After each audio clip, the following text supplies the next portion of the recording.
The spread of coronavirus seems to be slowing down in Alabama. Today, we had one of the lowest case counts since June, and you can clearly see a downward trend over the past couple of weeks. Tonight, all of the counties in our part of lower Alabama are at low or moderate risk of spreading COVID-19, according to the state health department. Tonight, Alabama is one of the first states in the country with a new tool to slow the spread. But first, good news on the COVID-19 fight. The pressure is slowly easing in our local hospitals. NBC 15's Corey Pippen starts our team coverage tonight.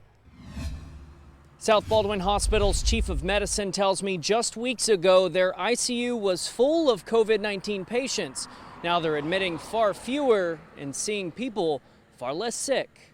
Tonight, Baldwin County's COVID case count continues its encouraging trend at just over 600 positive cases in the past 2 weeks. It's a stark difference. Less than a month ago, that 2-week total surged to well over 1,000 cases. Now, South Baldwin Regional Medical Center reports a similar drop in hospitalizations. We're down about a third from our peak hospitalization rate earlier in the summer. We're admitting fewer patients to the ICU and we're having to intubate fewer patients. Dr. Mark Noer, South Baldwin Hospital's chief of medicine and ICU director, says the influx of coronavirus patients over the last month put a strain on staff, personal protective equipment, and space. Our main ICU was completely filled with virus patients, so we overflowed into our step-down unit and used that as a secondary ICU to house our non-virus patients. Just within the past week, we're finally starting to see some relief from that. They're not alone. The Mobile County Health Department is also reporting fewer hospitalizations. Dr. Noer believes it's a result of more mask wearing and social distancing, but he warns now is not the time to let our guard down. As the weather gets cold, a reemergence of a respiratory virus like the coronavirus could happen along the same lines as the flu. And even though all the available data says that it's probably safe for the kiddos to go back to school, I think we need to keep an eye on that very closely.